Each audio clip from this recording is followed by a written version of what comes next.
You think you know who the most dangerous person in the room is. You scan for the youth, for the muscle, for the coiled energy you've been taught to see as a threat. You've been conditioned by 1,000 movies that speed looks a certain way, that competence has a certain posture.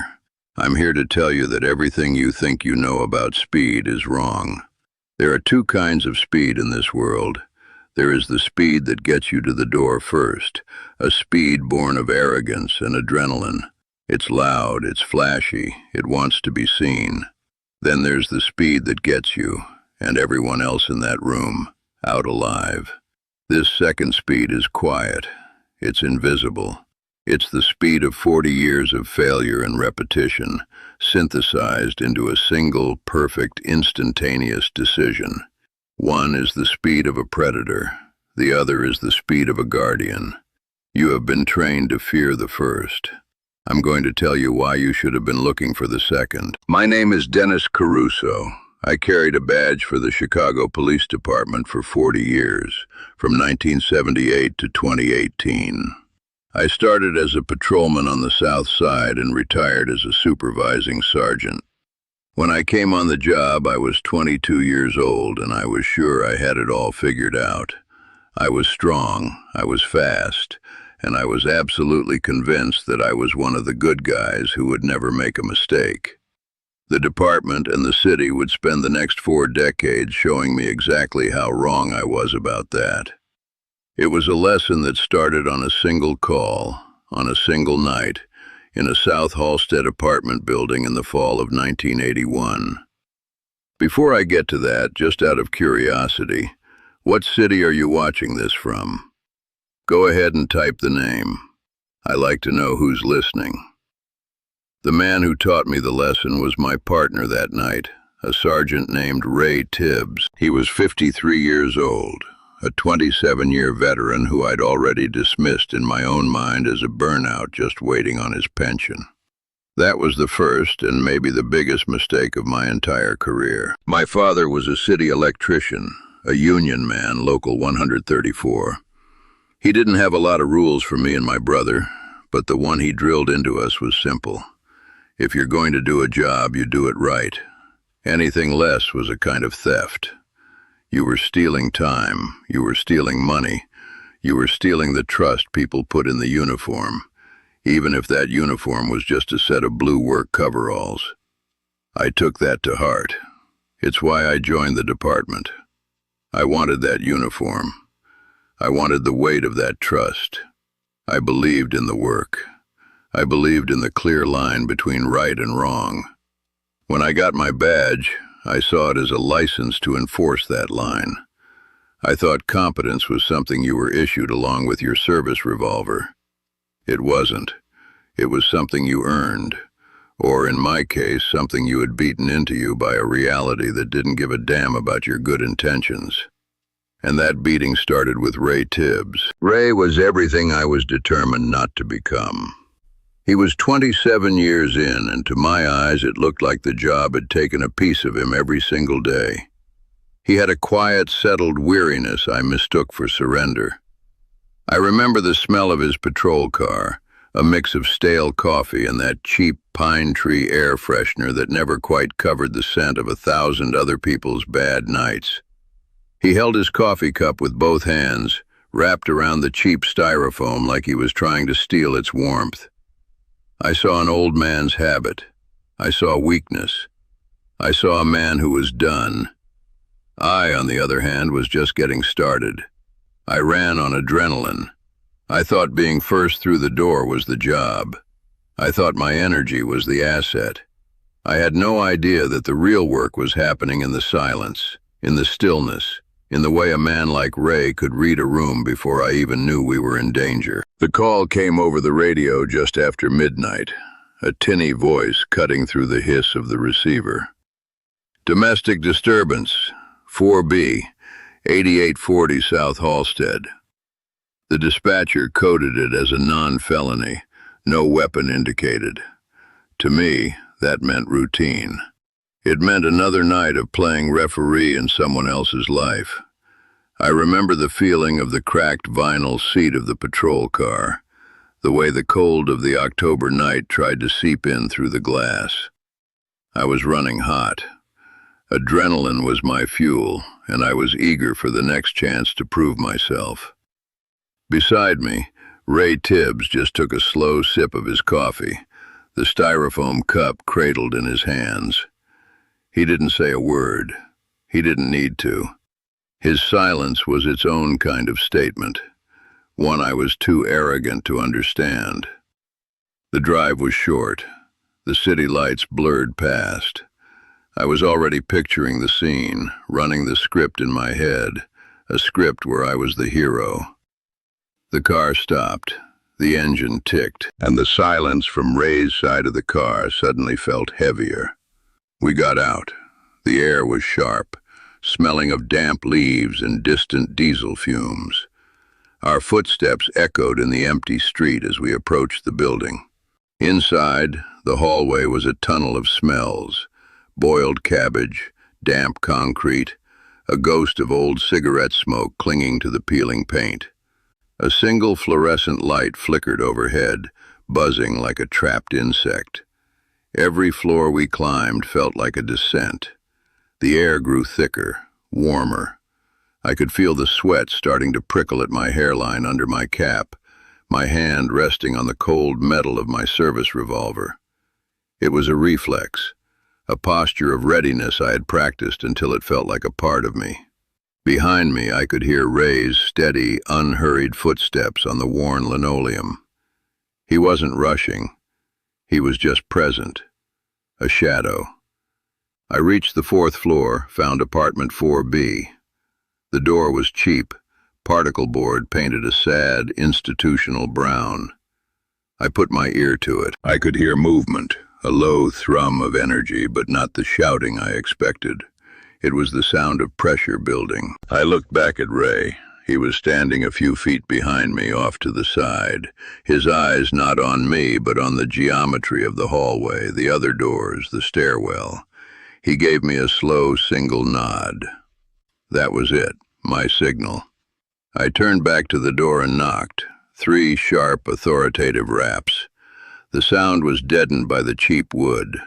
For a second there was absolute silence, a perfect, held breath. Then the door didn't creak open. It flew open. It was wrenched inward with a violence that sucked the air out of the hallway.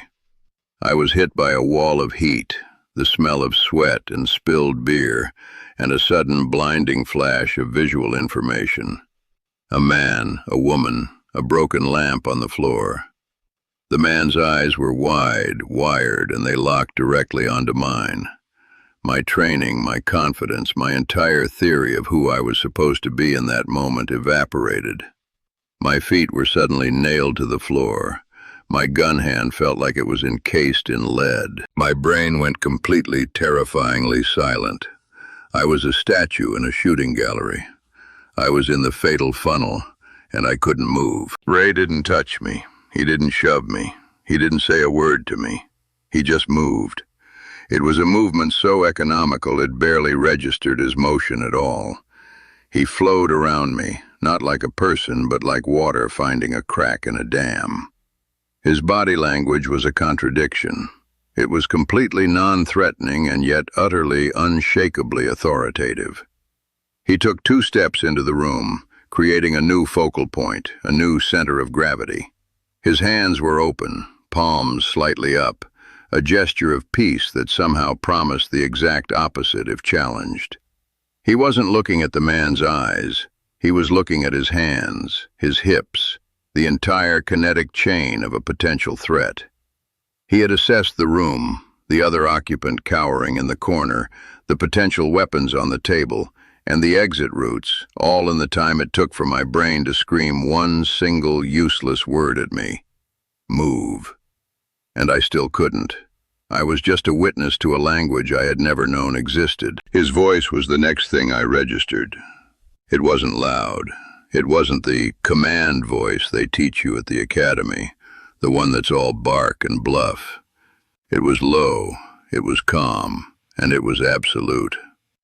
"Son, we're not going to do this," he said. It wasn't a question. It wasn't a plea. It was a statement of established fact, delivered as if the outcome had already been decided by a higher authority. The man, who had been a coiled spring of rage a second before, visibly deflated. The tension went out of his shoulders. His hands, which had been clenched into white-knuckled fists, slowly uncurled. Ray hadn't disarmed a man. He had disarmed the situation. He took another step, not toward the man, but to the side, breaking the direct line between the man and the woman in the corner, a piece of human geometry I had never been taught. He was clearing fields of fire, managing sight lines, de-escalating and controlling the space, all with tiny, almost invisible shifts in posture and position. It was a masterclass in physics and psychology, and it was over in less time than it takes to say it. When my limbs finally decided to obey my brain again, the scene was already static. The man was sitting on the edge of the sofa, hands on his knees, head down. The woman was being attended to by Ray, who was speaking to her in that same low, calm voice.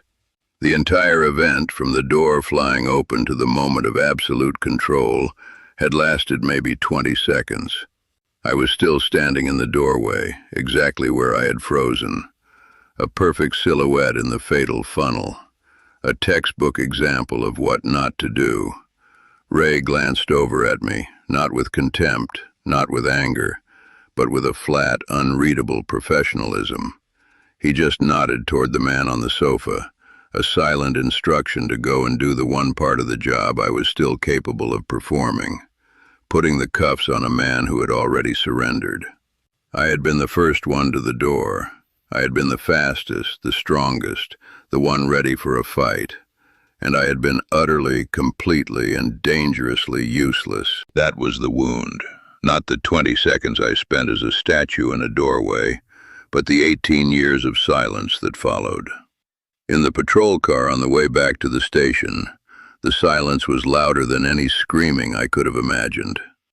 I was waiting for it, braced for it.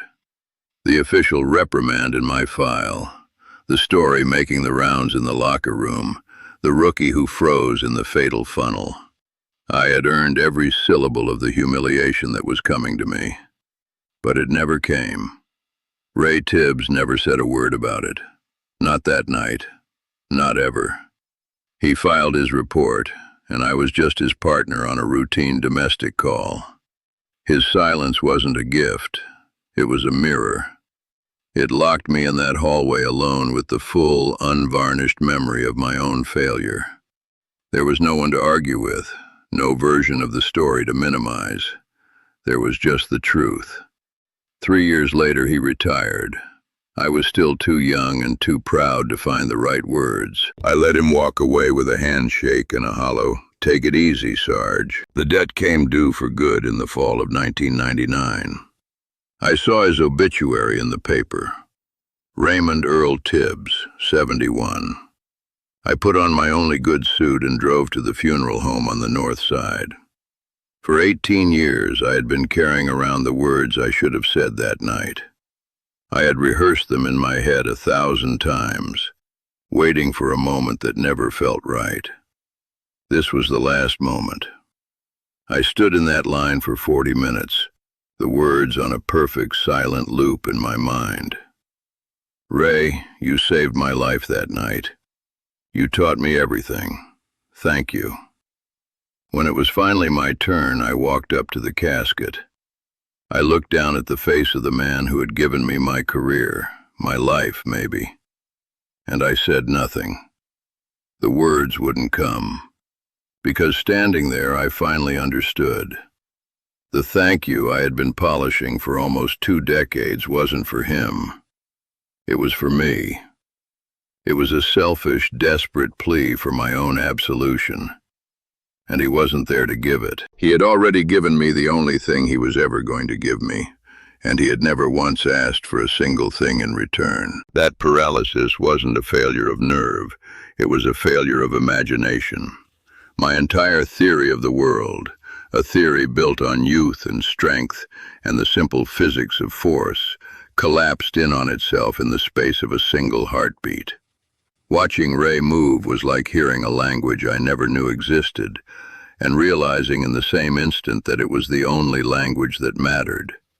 It was a language spoken in inches and angles, in the subtle shift of weight from one foot to another, in the way his presence filled the room without threatening anyone in it. This wasn't something you learn at an academy.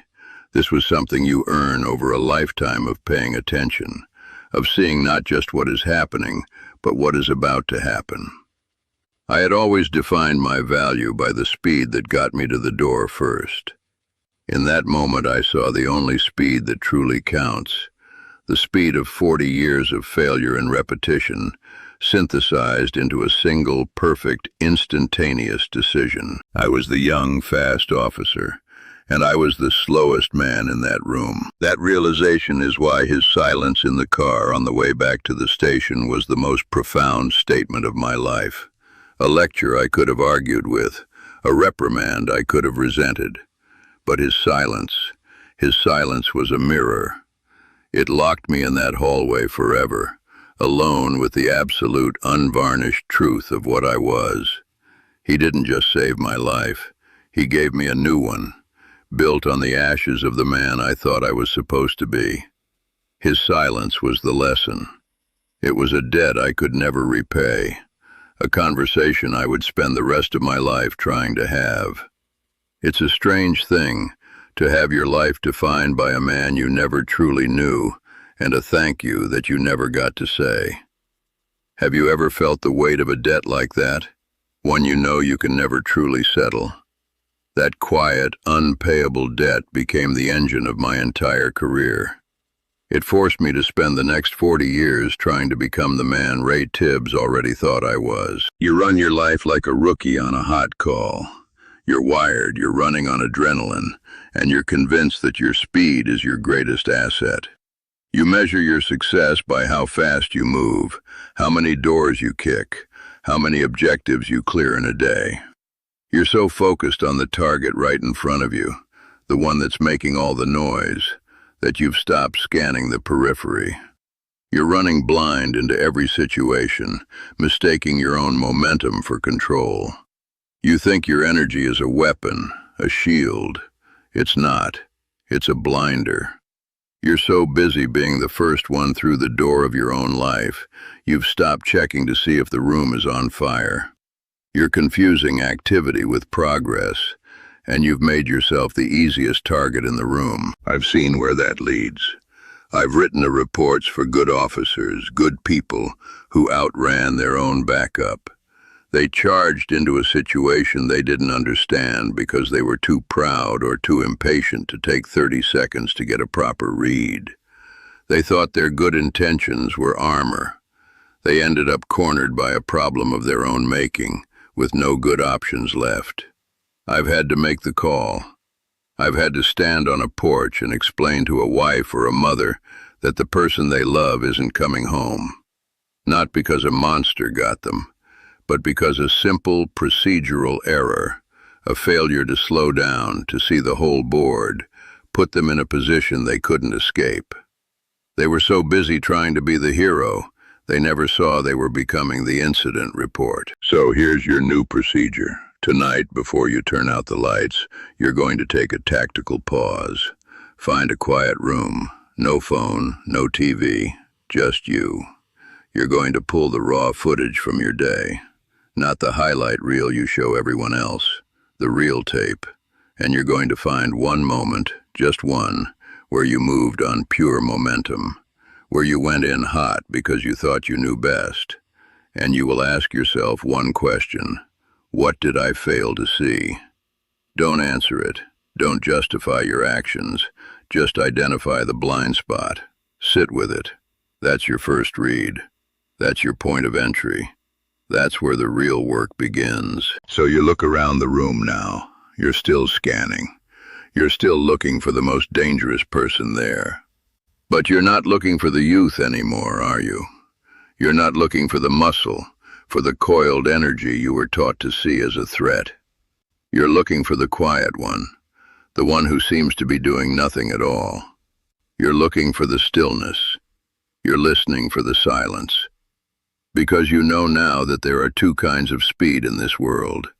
There is the speed of a predator, the one that gets to the door first because it's loud and it's arrogant and it wants to be seen. And then there is the speed of a guardian, the speed of 40 years of failure and repetition, synthesized into a single, perfect, instantaneous decision. One is a threat, the other is a promise. One you can see coming a mile away.